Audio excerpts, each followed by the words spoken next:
जो डलहौजी न कर पाए वो ये काम कर देंगे। अगर 24 में भारत की जनता ने इन्हें गलती से चुन लिया तो ये भारत को नल्लाम कर देंगे। ये बेचने वाला है सर। पहले चाय बेची, आज देश बेच रहा है, फर्क इतना ही है। तेल बेच दिया, रेल बेच दिया, बिका हवाई अड्डा, और ये सब बिकता देख के खुश हैं अपने जेपी नड्डा। महंगाई की मारी जनता करती हाहाकार, कहाँ सोया है चौकीदार। तुम्हें 20-20 लाख देता हूँ, तुम किस्मत के हेटो को, हिम्मत है तो लड़ने भेजें मंत्री अपने बेटे को। जिस दिन हम सब ने आवाज़ उठानी शुरू कर दी ना, ये टटपुंजियों की सरकार, कठपुतलियों की सरकार, संघियों की सरकार, उद्योगपतियों की सरकार मटिया मेट हो जाएगी। आगे तो प्रधानमंत्री जी 14 से पहले का अपना भाषण सुन लेंगे ना, अपने आप को भी वोट देने से कतराएंगे। जो डलहौजी न कर पाए वो ये काम कर देंगे। अगर 24 में भारत की जनता ने इन्हें गलती से चुन लिया तो ये भारत को नल्लाम कर देंगे। ये बेचने वाला है सर।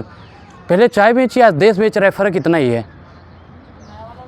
तेल बेच दिया, रेल बेच दिया, बिका हवाई अड्डा, और ये सब बिकता देख के खुश हैं अपने जेपी नड्डा। महंगाई की मारी जनता करती हाहाकार, कहाँ सोया है चौकीदार। जिनके बाप दादा मर जाते हैं लाइन में 5 किलो राशन के लिए, उनका बेटे को मैं देख रहा हूँ कि वो चौकीदार लिखते हैं अपने आप को। ये तो डूब के मर जाना चाहिए ऐसे युवाओं को। 4 साल की इन्होंने अग्निपथ की योजना लाई, अपने कितने लड़कों को भेजा। इनके जितने भी मंत्री हैं ना, कहते हैं कि रिटायर हो जाओगे, ये मिल जाएगा। तुम्हें 20-20 लाख देता हूँ, तुम किस्मत के हेटो को, हिम्मत है तो लड़ने भेजें मंत्री अपने बेटे को। अमित शाह जी अपने लोंडे को क्या बना देते, BCCI का चेयरमैन बना देते हैं। ये प्रधानमंत्री जी अपने भाई को नमामि गंगे में चेयरमैन बना देते हैं। राजनाथ अपने लड़के को MLA बना देते हैं। हमसे कहते हैं 4 साल के लिए तुम अग्निवीर में चले जाओ। ये महंगाई, बेरोजगारी का वास्तविक मुद्दों पे बात नहीं करते, सिर्फ और सिर्फ हिंदू मुसलमान की राजनीति भारतीय जनता पार्टी करती है सर। ये कह रहे हैं, बीजेपी वाले कह रहे हैं कि देश में विकास होगा तो थोड़ी बहुत महंगाई तो झेलनी पड़ेगी ना। अच्छा, तो सर क्या कांग्रेस की सरकार में विकास नहीं होता था?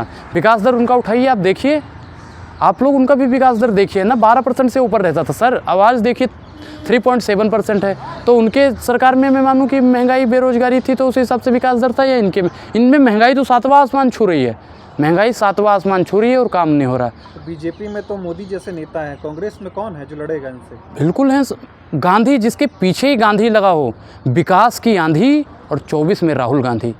राहुल गांधी बहुत बड़ा चेहरा है। गांधी से पूरी अंग्रेज सरकार डरती थी, और वर्तमान अंग्रेजी सरकार राहुल गांधी के चेहरे से डर रही है।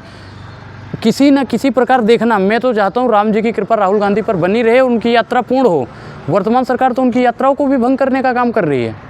कोरोना बीच में ला रही है। जब ये संसद में जाते हैं तब कोरोना नहीं रहता है, जब ये और कहीं जाते हैं, अपनी शादी ब्याह में जाते हैं, तब कोरोना नहीं रहता। राहुल गांधी की यात्रा से यह सरकार डर गई है, क्योंकि अंग्रेजी सरकार भी गांधी जी की यात्राओं से डरती थी।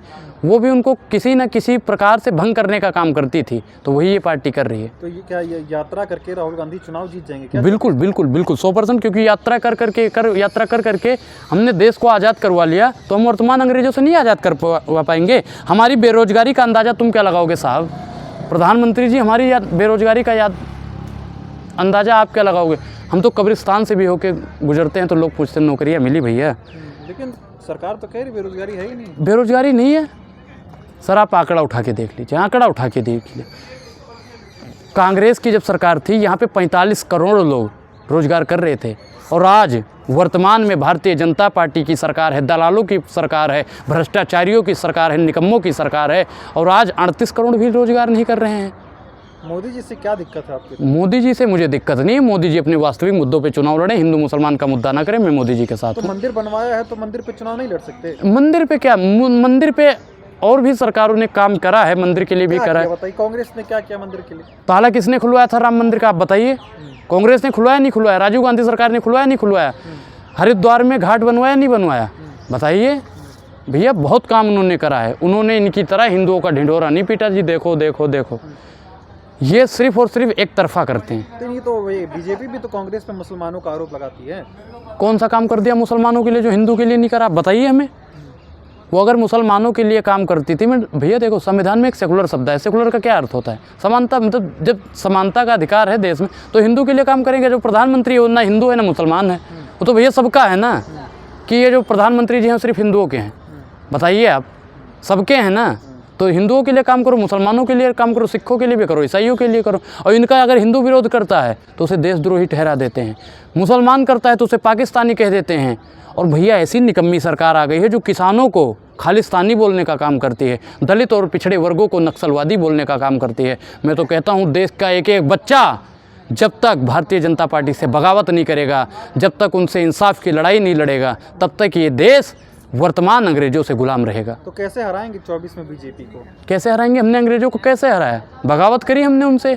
असहयोग आंदोलन बहुत बड़ा मुद्दा रहा है, तो हम इनका असहयोग आंदोलन शुरू करेंगे। हम इन सरकारों के खिलाफ सख्त से सख्त आवाज़ उठाने का काम करेंगे। जिस दिन हम गोली का बदला गोली से दे पाएंगे, आतंकी चंद दिनों के पाप दूर हो जाएंगे। जिस दिन हम सब ने आवाज़ उठानी शुरू कर दी ना, ये टटपुंजियों की सरकार, कठपुतलियों की सरकार, संघियों की सरकार, उद्योगपतियों की सरकार मटिया मेट हो जाएगी। आप लोग जब हार जाते हैं तो ईवीएम पे जो है ढींगरा फोड़ देते हैं, जीतेंगे तब क्या करेंगे? जीते हम तो कह रहे हैं ईवीएम से चुनाव करवाइए, ईवीएम से चुनाव करवाइए। देखिए आप कितनी जगह जीत रहे हो। ईवीएम से चुनाव करवा लीजिए। 29 राज्यों में सिर्फ और सिर्फ कांग्रेस आएगी, क्योंकि इन्होंने कुछ काम नहीं किया है। गृह मंत्री जी कहते हैं झारखंड में जाके कि साहब अगर आप रोज़गार नहीं दे पाते हो तो कुर्सियाँ खाली कर दीजिए, हम बैठेंगे। तो इनसे कौन पूछे कि आपके प्रधानमंत्री जी ने, आप लोगों ने कहा था कि 2 करोड़ रोज़गार हर साल देंगे। 8 साल में तुम 2 करोड़ रोज़गार नहीं दे पाए, तो आप लोग कुर्सी खाली करोगे? हम बैठने को तैयार हैं। मैं नहीं कह रहा आप राहुल गांधी को बैठाओ, मुझे बैठाओ। देखो रोज़गार कैसे बांटते हैं। जैसे तुम राशन बांट रहे हो ना 5-5 किलो, उससे भी ज़्यादा रफ्तार में देश में रोज़गार बढ़ेगा। आप कह रहे 24 में राहुल गांधी प्रधानमंत्री बनेंगे? बिल्कुल बनेंगे। लोग कह रहे राहुल गांधी उस लायक नहीं है। अच्छा कौन कह रहा है? कौन कह रहा है? वो भारतीय जनता पार्टी के चाटुकार हैं जो कह रहे हैं। आप गरीबों से पूछिए, जनता से पूछिए, तो राहुल गांधी के साथ हैं, कदम से कदम राहुल के साथ में मिला के चल रहे हैं। राहुल ही एक ऐसा नेता है जो हमें गरीबी से निकाल सकता है, बेरोजगारी से निकाल सकता है, भुखमरी से निकाल सकता है। सर इनकी दादी ने आपको पता है क्या नारा दिया था? गरीबी हटाओ। कभी प्रधानमंत्री जी ने कहा गरीबी हटाओ? क्या 14 से पहले कहते थे ना? 14 से पहले कहते थे। मैं तो कहता हूँ प्रधानमंत्री जी 14 से पहले का अपना भाषण सुन लेंगे ना, अपने आप को भी वोट देने से कतराएंगे, भारतीय जनता पार्टी से को वोट देने से कतराएंगे, वो तो कांग्रेस की सदस्यता ले लेंगे। ऐसे निकम्मा प्रधानमंत्री भारत का बन गया है। मैं इनका सम्मान करता हूं, लेकिन जो देश की संपत्ति को बेचने का काम करता है मैं उसको सम्मान नहीं करता। बेच दिया बताइए? क्या बेच दिया? रेल बेच दिया, तेल बेच दिया, जंगल बेच दिया।